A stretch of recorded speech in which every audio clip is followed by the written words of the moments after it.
Okay, guys, this is one of the most important things you can understand. You need to know that lust is making you weak and emasculated, and you need to get rid of it so you can raise the standards for the women in your life. I'm gonna be honest, I think this video is gonna be a hood classic. I think this is gonna be the kind of thing that's gonna change some lives. You need to understand this. Let's get into it. So, what you're seeing here on screen is basically pop culture in a nutshell. It is this constant thing where everything in society is basically trying to tell you that hooking up and sex and lust is the most important thing. You've got things like OnlyFans and pornography, and then even right here with this girl eating the burger, that was from a Carl's Jr. commercial from like 10 years ago. And you'll see so many commercials out on like public airways, or you'll see them on YouTube ads and things like that, where it's just brazen sexuality, just constantly being thrown in your face. Everything is sexualized. Right here, down here, this is this music video for the song Timeless, which is this song by The Weeknd and Playboi Carti. It's really popular right now. I listen to that song and I feel like I need to take a shower. Seriously, like it's so vile. But like that's part of the music video, you just got half naked women dancing around. I remember I was watching this music video and I was like, why is this even here? Like it plays no part even in the song. It's just vile. Like this is the kind of shit that we glorify as just lust and sexuality and constant like hookup culture kind of mentality. We're treated like this is the most important thing. Here's this picture of Megan Fox. Every guy's seen this. This is like an iconic image of our generation, which is Megan Fox in Transformers, where she's over the hood of the car. And every guy has thought about Megan Fox in that position before. It's just this constant like thing that's getting put on us, this idea that the most important thing in your life is basically to have sex, and cheap sex at that. It's not even like anything special. From the moment you are born, you are programmed to believe that getting a woman to sleep with you is the highest accomplishment in your life. Seriously, like from the beginning, everything in society is constantly pumping this idea into your head that this is it. This is what you have to be focusing on. And it starts subtly, it starts very young and it starts subtly, right? They're not going to throw it in your face. It starts with shit like this. Cinderella and the glass slipper, right? The guy, Prince Charming, I think was the guy in Cinderella, right? So Prince Charming finds his Cinderella, and you see right here, down on a knee for Cinderella. And like, this is where it all starts, which is this kind of mindset of the guy needs to be on a knee for the woman, and like, she's somehow, her femininity is so desirable that he should just like emasculate himself for it. And it's this kind of thing that's pitched to society. And so like, I watched Cinderella probably was like 5 years old or something, 4 years old. Everybody has pretty much seen these kinds of shows, these Disney fairy tale shows. And it just programs you from a young age in a very subtle way. Obviously, you're not going to throw direct sex in a 4-year-old's face, but they're leading you down that path to having this mindset of thinking the most important thing in your life is getting a woman's intimacy. And they just program it into you. Literally, all the shows, everything's telling you, like, that's the most important thing in life. Like, go after getting your woman. You got to get a chick. That's the most important thing. Then you move on to high school, and it's stuff like this, right? I remember being in high school, and it was like for probably 4 years straight, the most important thing on my mind was losing my virginity. It was like everybody was talking about who lost their virginity, who did this, who did that. It's like the only thing that matters. Nobody's talking about business. And I know we're in high school, so like people aren't mature, but it's just like nobody's talking about their future. Nobody's talking about success. It's all about virginity. Who's losing their virginity, all that kind of stuff. I was like one of the last people in my friend group, honestly, who lost their virginity. I think I lost my virginity right around my 20th birthday. I can't remember if I was 20 or not at the time, but I remember it was just constantly on my mind, and it was the thing I got judged for too. Like people would be like, "Oh, Keefe hasn't lost his virginity" and stuff like that, and "Oh, this guy did lose his virginity. He's a badass." Like it was this huge deal to everybody. It's like from 16, maybe even 14 years old, all the way to about 20 years old, the most important thing on men's minds is losing their virginity and getting as much sex as possible. And so this entire era is just it's the natural extension of the Cinderella mindset, where now you're in the spot where you understand about sex and you're in this kind of environment where you're sexually active, or you could be. And so the only thing on your mind now, because you've been programmed for this, is, well, I got to get a chick, because that's what defines me, right? An insult to a guy is to call him a virgin. And I do think it's weird if you're a virgin and like you're older, obviously. If you're in like high school, it's not weird. But if you're older, obviously, and you're a virgin, it is weird. So I'm not saying like being bad with women is somehow like normal or something. Like every guy should be able to do well with women. But my point I'm making here is this this idea that it is the most important thing in life and that is all you should be thinking about. And once you get that done, it's this huge milestone in your life. It's just fed to you throughout your entire life. And then you get to a phase like this where, you're out at bars and clubs, and it's the kind of thing where you see on these TikTok interviews with like the women, and like they're getting asked questions about sex and like, what's your like, who's your hall pass, your celebrity hall pass, or like, would you smash this guy, or like they'll ask guys to like rizz up girls on the streets or things, or you got guys in bars screaming in girls' ears trying to pick her up for sex. Like, it's just this progression we go through in life, from Cinderella to lose the virginity to we got to go out and get as much sex as possible, cheap sex, going out to bars, clubs, that whole thing. And then it also leads to stuff like this, the logical progression, debased to this woman, right? Happy wife, happy life. That mindset is the logical extension of the Prince Charming mindset that you get in Cinderella from a very young age. This all just builds upon itself with this mindset that the most important thing in your life is the sexual intimacy you can get from a woman. It's all in our culture. The consequences of this is men who are slaves to lust. Lust is emasculating. You are a slave to female intimacy. I want you to understand that, because our culture, through all the stuff I just showed you, will try and make out like lust is very normal. It's like this thing that is just, hey, you can't do anything about it. Every guy's like a dog who just like can't control himself around women, and that's normal, and you should embrace that, and you should constantly be chasing sex with women. Don't listen to any of that BS, guys. Lust is flat out emasculating. You're not being masculine when you're consumed by the emotion of lust. You're a slave to female intimacy in those moments. So don't believe this lie from our society that lust is like the highest form of life. It's not. It's debasing. It's degrading. Women do not respect men who are slaves to lust. You got to understand that to understand what we're getting into in this video. This is a really important concept. Women flat out do not respect men who are slaves to lust. Most of the issues you're dealing with from women come from the fact that you have not got your lust under control. Seriously, you might think you have it under control, but I promise you, if you're dealing with a lot of crap from women all the time, lust is at the core of that. So what are the consequences of being a slave to lust? Well, it's things like this. This guy right here in the top corner, he wants to sleep with his girl. She's looking the other way, like it's like you put your arm on her shoulder and she just like brushes you off. She doesn't want anything to do with you because you're a slave to lust, and she can feel that on you, and she's just repulsed by it. She's degrading this man in the corner down here, yelling in his ear because she knows she can, because he's a slave to lust. He's not going to leave. Anything to get the pants, right? Anything to get in her panties. That's the happy wife, happy life mindset. So you put up with stuff like this. Cheating women because she doesn't respect you because you're a slave to lust. She knows she has you under her thumb. She knows you're controlled by her because you cannot give up the lust.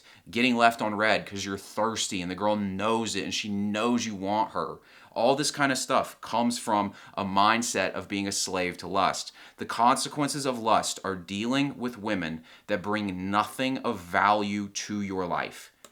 Ask yourself this: would you deal with any of the following things if intimacy was not involved? Erratic emotions. This is a big one guys deal with women. A lot of guys, they'll say things like, man, you can't understand women. Like, you'll see like boomer, like men will say this kind of stuff about their wives. Like, hey, women, you can't live with them, can't live without them, or like, you'll never understand them, and all this kind of crap. They're dealing with their emotions all the time. They're erratic. One minute they're happy, one minute they're bitching and complaining about something. Like, would you deal with that if sex wasn't involved? Imagine that one of your male friends, who you obviously have nothing sexual with, was just erratic emotionally all the time. Would you keep that person in your life? I've had friends who were erratic emotionally. They got angry and flew off the handle and couldn't control their emotions or whatever. They were undisciplined and impulsive, and I just got them out of my life over time because it was just so unappealing to be around. Things like this, passive-aggressive behavior. Lots of women get into this state where they're very passive-aggressive, and guys will deal with it. They'll be like, what's wrong? And she's like, I'm fine, and all that crap. Like, would you spend all your time trying to figure out why she's being passive-aggressive and dealing with that if intimacy wasn't involved? Would you deal with dishonesty? Guys will put up with this kind of stuff. She's like kind of duplicitous a lot of times, that women can be this way. This is not, and I promise this is not going to be a shitting on women video. I'm going to get more into detail on why all this kind of stuff happens here in just a minute, but just making some examples. These are common complaints men have about women: dishonesty, disloyalty, things like that. Would you put up with that if sexual intimacy wasn't involved? Would you put up with her having male friends? Guys will go online and ask internet forums, what should I do if she's got male friends? They want to know. They're like, hey, like how should I handle this situation so that she, because they're insecure because she has the male friends, but they also want to keep the woman. Why do they want to keep her? Because they're getting sexual intimacy from her. When in reality, if sexual intimacy was not involved and she had male friends, you'd just be like, get out of here. I don't care. You wouldn't put up with it if the sexual intimacy wasn't involved. In other words, you're letting lust make you tolerate things that you should not tolerate. It wouldn't be a question, guys. Like, a lot of times the answer to this kind of thing, and this one right here, the next one, girls' nights out. I wanted to hit on this one. Guys will do the same thing. They'll ask somebody on the internet, should I let my girl go on a girls' night out? And I've always said, like, you're asking the wrong question on this. It's like, why do you even have to discuss this? If you're so insecure and bothered by this, then you shouldn't trust the woman, for one thing, because she's clearly, you should trust your instincts on this. If she's wanting to go out to a club with her friends, I would tell you shouldn't be with that woman to begin with. There's probably already been red flags. So, like, you're asking the wrong question. But even the fact that you're having to think about this is a sign that you're letting lust control you, because if intimacy was not involved, you wouldn't be with a woman who put you in these situations. You get what I'm saying here? Flaky behavior. A girl stands you up on a date, or a girl takes forever to text you back. Would you keep waiting around hoping she'd answer and all this kind of stuff if lust wasn't involved, if sexual intimacy wasn't on your mind? So you see how all of these kinds of things that guys don't like when they're dealing with women stem from the fact that they cannot control their desire and craving for sexual intimacy. They're slaves to lust. Things like this, drama, another one, okay? Guys will deal with drama. I don't understand keeping drama in your life. The only reason you do it is because you are so desperate and needy for sex. That's the only reason to do it. So the only reason you deal with all of these things is because you have been programmed to be a slave to lust. And I wanted to put it in that wording in particular, programmed to be a slave to lust. Because this is not natural. Understand it. It is like, I hate to get into this kind of language, but it's in a way, it's almost like a demonic force, truthfully, lust is. There's different ways you can be programmed, and we have been programmed in our society to buy into this idea that lust is the normal way to live life. Lust should be encouraged, right? And it's just not the case. Like, we have been programmed this way. You don't have to be this way. I want you to understand, you do not have to be a slave to lust. Society has told you it's normal, but it's not. You don't have to be. And you're putting up with a lot of shit and ruining your life because of it. The myth of the quality woman is the next thing we need to address, because we're getting ready to get into, raise the standards for the women in your life. That's what this video is about. You're a slave to lust, and therefore the quality of women in your life sucks.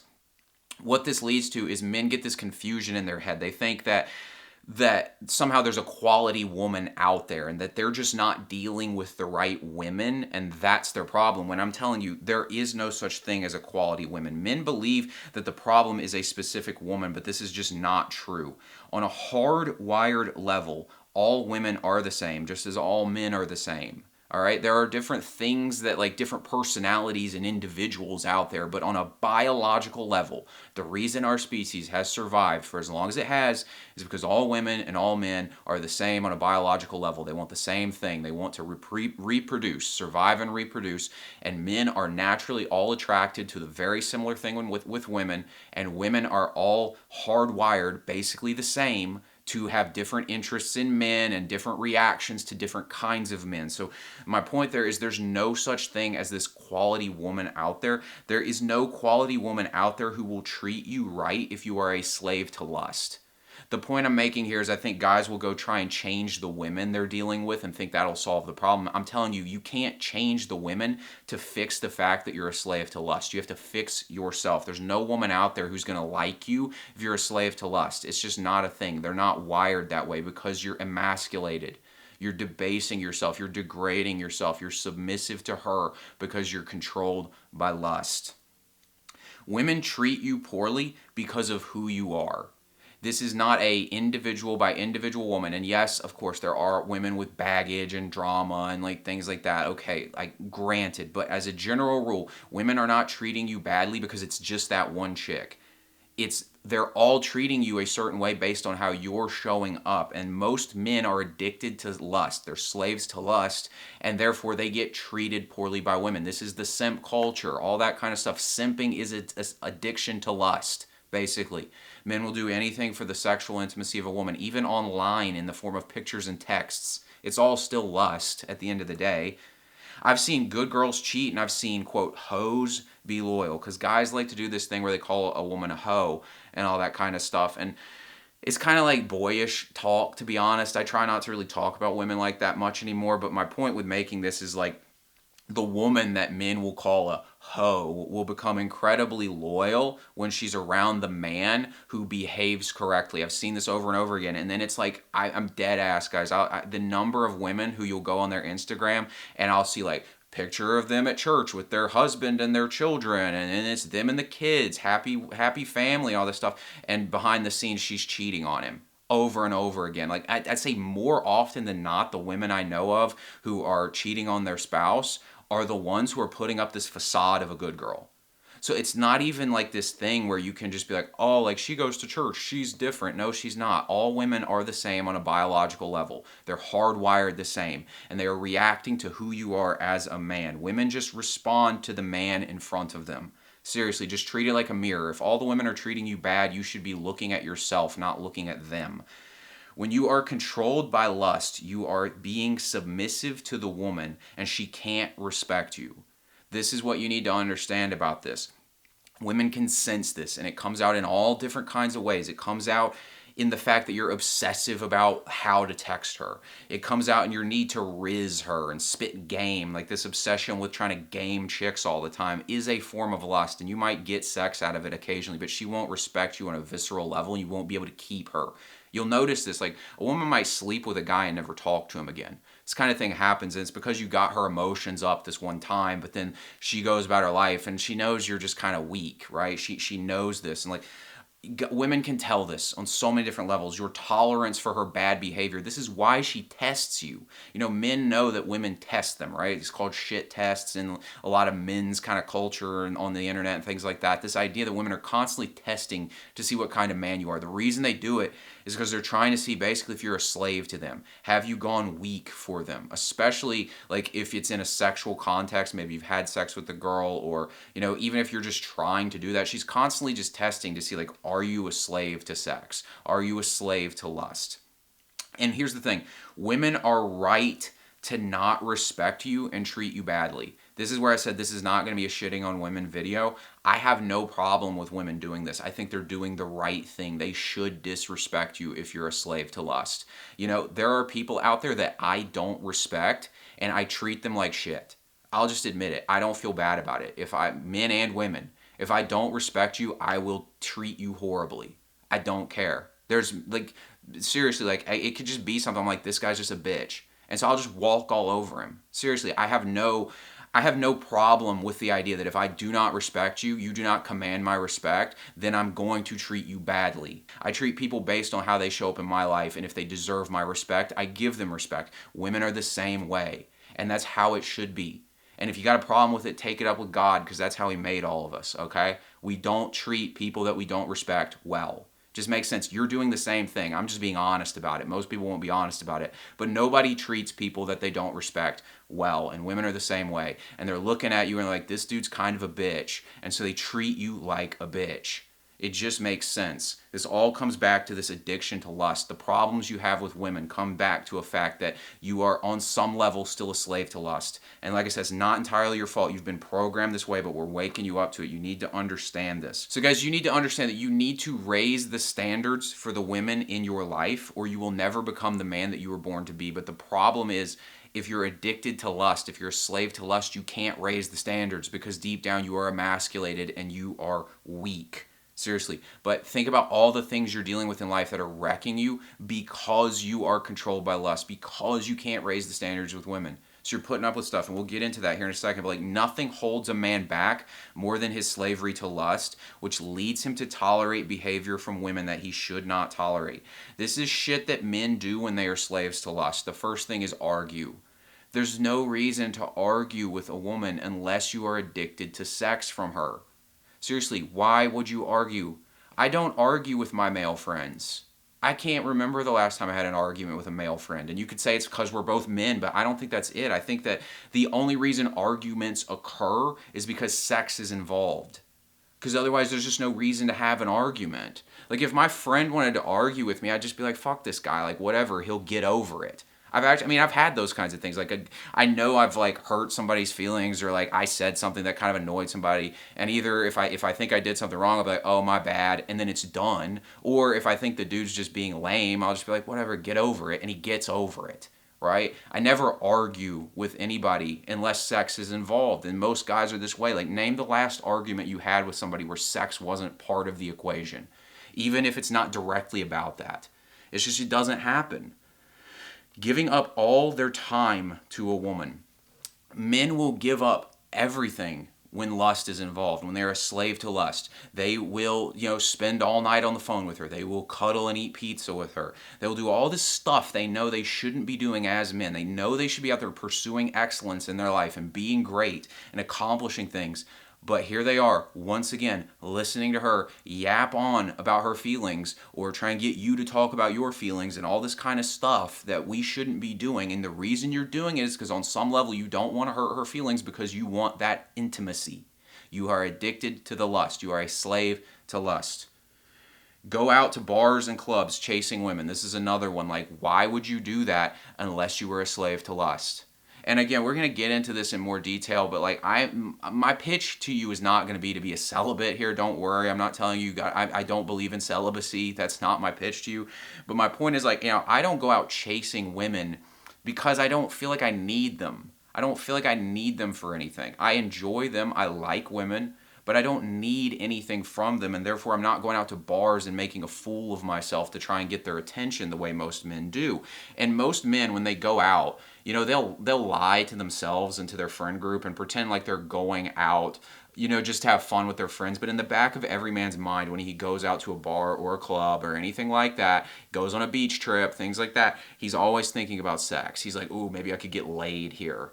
And that all comes back, it stems back to this mindset of being controlled by lust. Because it's just the first thing on your mind, because society has convinced you that's the most important thing. It's like you can't even enjoy a night out with your friends because in the back of your mind you're hoping you'll get laid. That's just weird. Seriously, I'm telling you, that's not normal. Society has programmed you to be that way. Mental energy fixated on women. This is another thing that happens when you're a slave to lust. Like even when you're not around women, you're thinking about it. You're figuring out, how can I get laid more? All this kind of stuff is just constantly on your mind when you're a slave to lust. Like how can you get anything done when you're a slave to lust? Look at all the stuff that happens. You're arguing, and when you're not arguing, you're just cuddling with the girl because you want to keep her happy, because hopefully I can sleep with her if I do that. Or you're out chasing them, or you're thinking about them when you're not chasing them. You will give up your dreams when you're a slave to lust. Men do this all the time. How many men, you've probably had friends who sacrificed their entire friend group because some girl finally slept with them. And so now all they do is spend all their time with this chick. They blow up their social life. Suddenly they have no goals in life. And guess what also happens? Again, the woman leaves him because she can't respect him because he's clearly a slave to lust. So it never works out for that guy anyways, but men give up their dreams for women all the time because intimacy's involved, and suddenly they're like, hey, maybe I don't care so much about being the best version of myself after all, because if I can just sleep with this girl, then like that's really all that matters at the end of the day. It's a scarcity mindset on top of the fact that you're a slave to lust. And then obviously the last one being porn, PMO. I mean, that one really needs no explanation, but like that's the kind of stuff you do when you're a slave to lust. A woman cannot truly desire a man who is a slave to lust because she can control him. She just knows this on some level, and it's just women don't want to be around a man that they can control. They find this unattractive. They want you to be that leader, that protector, that alpha male. That's what they want out of you. And I'm sure somebody's going to be all like, oh, this is like stupid or cringe or something. I'm just telling you how it is. Seriously. And we all know this on some level. Like, she cannot respect you when you're a slave to lust. And this is something I really want to get into. The Old Testament in the Bible is one big story of great men being destroyed by lust. That's like one of the biggest themes throughout the entire Old Testament. You don't have to be a Christian to notice this point and realize the wisdom in these stories. But like, here's some examples. This is Samson. Samson in the Old Testament was this great warrior who could just defeat anybody and anything. He was this giant man. He was powerful, all this stuff. And the one thing God told him was like his power came from his hair. He had this long, like masculine kind of hairstyle. And he said he was told to never cut his hair because that's where his power was. Well, right here you can see this woman that he fell for got him to cut his hair, and all his power went away. So he gave up. Like, this is such like a deep symbolic story of the fact that a man has all this power until he becomes emasculated to the feminine, till he becomes emasculated by lust. Lust destroyed Samson. This is David, King David in the Bible. God favored David. David was like the man. He was the shit, right? But then he sees this woman right here, Bathsheba, the story of Bathsheba. He sees her bathing naked, and he's overcome by lust to the point that he literally has Bathsheba's husband killed so that he can take Bathsheba. God's favored man has a man killed to steal his wife because lust controlled him, and God was pissed about this. And I think this is always an interesting point, is David had 7 wives. I believe it was 7 wives before he got to Bathsheba. Bathsheba, I believe, was the 8th wife. I think that's a relevant point because God didn't even mind that David had 7 wives, which is like a point for all these like evangelical blue pill Christian guys out there. Like, God doesn't say anything about the fact that David had 7 wives. He only gets mad when David becomes completely overcome by lust and has a man killed to steal his wife. That's when God got pissed at him, because the lust took over. Okay, he didn't care that he had 7 wives. He cared that he let lust destroy him. And this ended up being a huge issue. And then what you'll see is the son, I believe Solomon right here, King Solomon, was the son of Bathsheba and David. And like father, like son, Solomon, who was considered the wisest man of his time, was completely corrupted by lust. This is like a story that goes throughout the Bible. King Solomon, I believe he had 1,000 wives and concubines. The dude was going through it, bro. Like, he was after that. He was getting after it. On some level, you gotta commend it, but like, he was clearly like addicted to lust. Like, he was a slave to lust. And what happened was, the wisest man of his time corrupted by lust. What happened? Israel, he's the king of Israel, and everybody's on the right track. They're worshiping the right God. He lets these women from other cultures that he takes as concubines and wives talk him in to creating temples for other gods.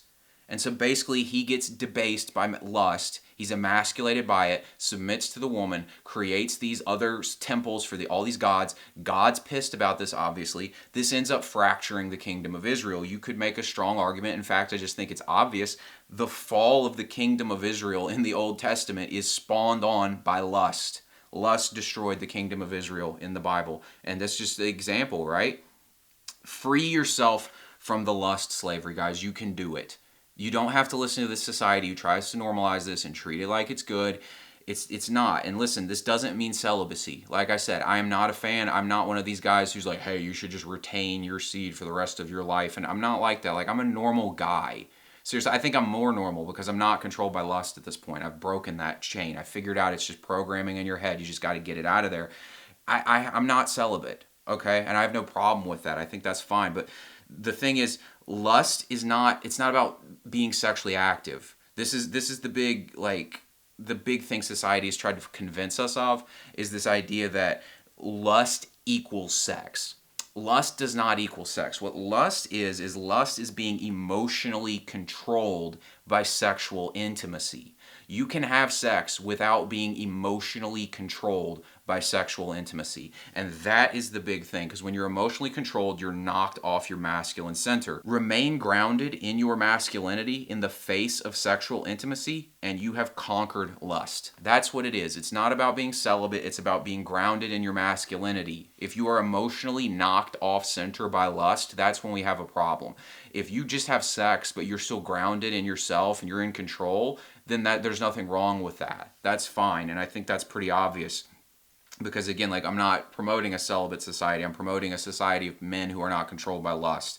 Once you do this, you can raise the standards for the women in your life, because now you're not emotionally controlled by sexual intimacy. You can take it or leave it. That's how this experience goes. Like, I like women, obviously. I mean, that's a big thing in life. It's like, I don't even know what I would do in life without them. Like, they're fun. They're great. They're a huge positive in life. But on some level, I know that I'm not going to sacrifice who I am as a man and my standards just to get the intimacy of a woman. It's just a big thing. And, like, great men will also talk about this of our time. Like, they'll always be like, I wouldn't be friends with a man who can't get women because I know he'll snake me for a woman. And basically what they're saying is, this man is controlled by lust, and so I can't trust him. And it's just a thing. Like, guys understand this, and I feel the same way. Like, would you want a man around your girl who was controlled by lust? Would you want a friend? You might think the friend's good, you trust him, but he's controlled by lust. Do you think that when push comes to shove, he wouldn't snake you? Seriously, this happens all the time. Like, friendships are broken up by lust all the time. But once you've conquered it, you can raise the standards for the women in your life, because now you can take it or leave it, and you're not controlled, and she can feel that. She can sense that you're grounded in who you are, and she can respect you now. Women feel safe in your strength because they can tell you aren't a slave to their intimacy. They want this. They don't want you to be a slave to them. They find that very unappealing. It's like the most repulsive thing to them. And even more importantly, you can fully pursue excellence as a man because you are no longer in slavery to something. To pursue excellence as a man, you have to be grounded in your masculinity. And whatever excellence is to you, that's fine. We talk about life maxing on this channel, achieving a life where, you're pursuing purpose, you've got freedom, you're really becoming who you want to be, you're living your life on your terms rather than just doing what society tells you. Whatever that looks like for you, if you want to life max, you have to beat lust. Because men who are controlled by lust can't life max because they're constantly distracted by women. They just can't focus. They can't get it done. They can't become better men. So you can fully pursue excellence as a man once you have conquered lust. And this is what will give you true fulfillment in life. Satisfaction does not come from lust. It comes from pursuing masculine excellence. Now, I want to make this final point, you guys. You can date women without being controlled by lust, but I would still advise you to stay single until you've made yourself the kind of man women truly want. That means focusing on self-improvement. And here's the thing. If you do this, it's a massive competitive advantage over all the men out there who are obsessed with lust, chasing women all the time, can't get it off their brain. You're focused on excellence, becoming great, and eventually you become the kind of man that women want. Click on the video you're seeing on screen if you want to learn more about this subject and why you need to stay single, and this will be a huge advantage for you in your life. Thanks for watching, guys, and I'll talk to you later.